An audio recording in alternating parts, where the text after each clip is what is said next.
Yo, what's up with y'all, man? I hope you're doing good. If you're new and you're a fan of the NBA, subscribe to this channel. So let's get straight into it. Go crazy! Ah! Go stupid! Ah! Go crazy!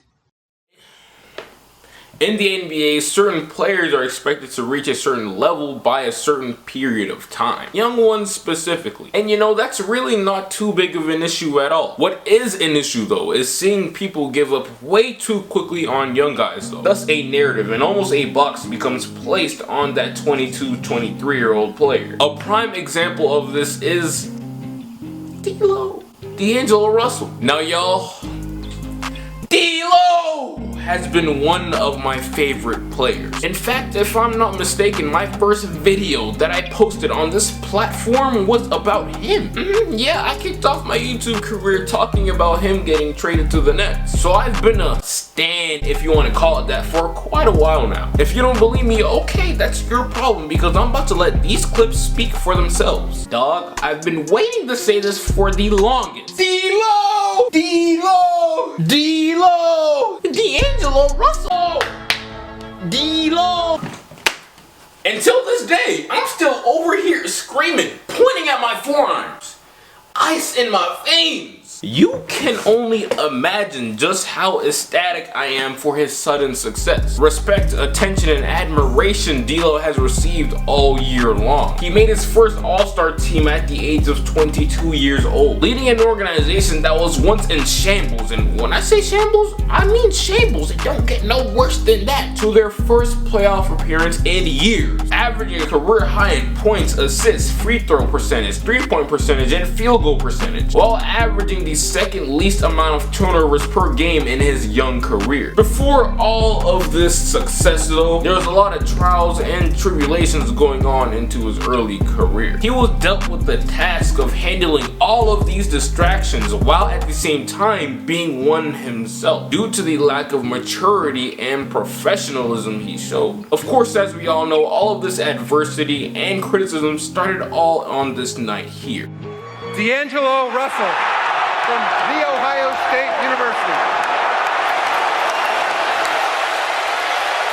Draft night, June 25th, 2015 is the night D-Lo was drafted by the Lakers with the second overall pick. Now, of course, being drafted high in the NBA comes with a lot of expectations, but things are kicked up to a whole other notch when you're drafted by a team such as the Lakers, who, by the way, were on the hunt for the next phenom to carry this organization with pride since Kobe was on his way out the same year. The narrative seemed so fitting, you know? Everyone would have loved and wanted to see the torch being passed down from one all-time great to a young prodigy. All of these talks though came to a sudden pause because of not only his shaky performances on the court as a rookie, but also because of his off-court antics. In his rookie year, he faced a lot of ups and downs. Before the season even started, he got injured in preseason twice. And in his NBA debut against the #1 overall pick, Karl-Anthony Towns, he got outplayed tremendously. And less than 2 months later, he was taken out of the starting lineup and benched. And in that same month, his coach starts calling him out and trying his life by saying that he only knows 20% of the playbook. And he was questioning his ability to effectively run plays. And a few months later, he starts getting questioned about his improvement as a rookie and if he's gotten better. And of course, his maturity was brought to light as well. So as time continues to go by his rookie year, his game picks up and things are starting to actually go well for him. But then out of nowhere, the 20-year-old rookie decides to record this notorious video about his teammate allegedly cheating on his wife. I'm glad you told my video all that.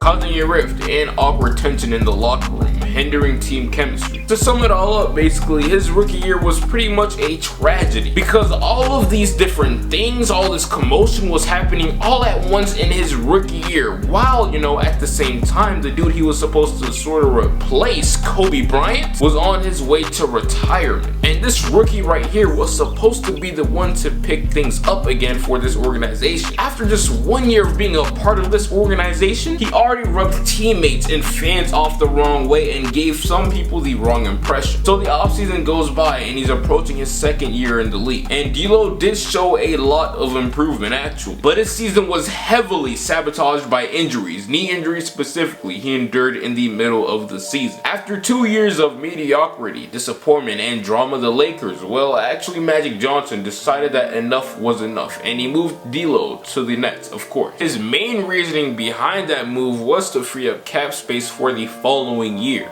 Last year. But in order to do that, he had to attach a valuable asset next to that overpaid contract. And of course, D'Lo was the bait. Even though it seemed like he had maturity issues and also problems staying healthy and putting out consistent performances, he was still an attractive player that a lot of teams wanted because of who he was, D Angelo Russell. A 6'5" point guard with a silky smooth shot and a crafty scoring ability. Not only his scoring and size was valuable, but also his potential to be one of the best passers in the league. The Nets pulled the trigger and all they had to give up was a late first round pick and Brook Lopez. The deal was done. Watered down, weaker East. Maybe instead of being a 3 in LA, he's a 7 in Brooklyn.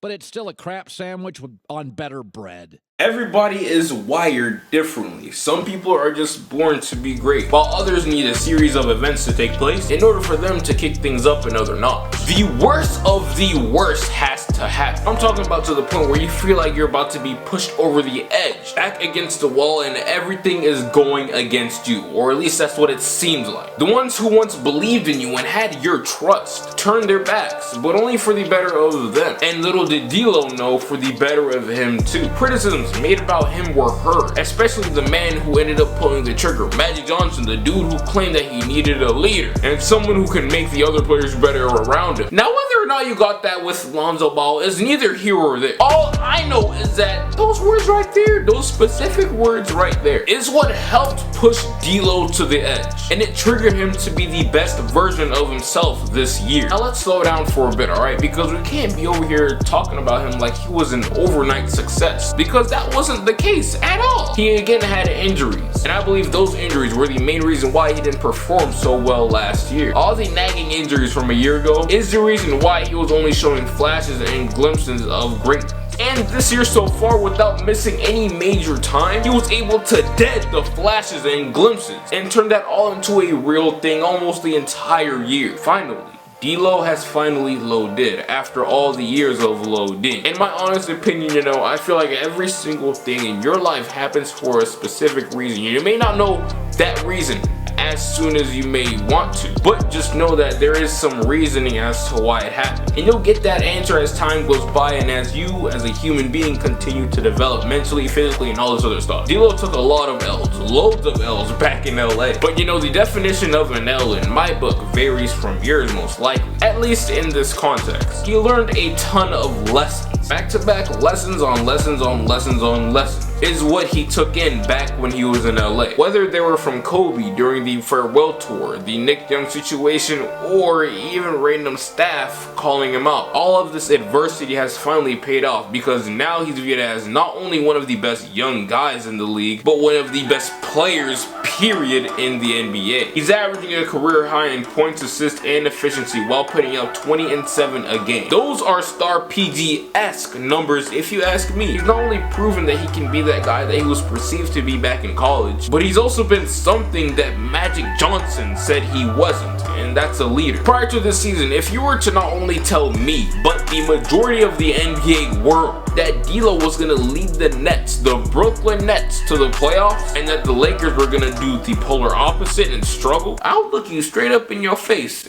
and I will call you stupid, and I'd say that you are delusional. Now, of course, injuries and all this stuff happened, okay? But still, you know, you can't discount that. D'Angelo Russell has been extremely impressive. We are all witnessing the rise of D'Angelo Russell. Now, things may have not been pretty throughout his entire career. He had to go through all of this BS in order order for him to be the lethal scorer, facilitator, passer, and leader that he is today. All of this molded him to be the player that he is right now. Now to me, even though D'Lo was an all-star and he's gotten all these achievements and all that, he still has a lot of work to do to solidify his name alongside all of the best. And with the way his career has been panning out so far, it's looking like he'll be able to do so. As of now though, all we can do is just sit down and watch this man grow and develop in front of our eyes. This is the rise of D Angelo Russell.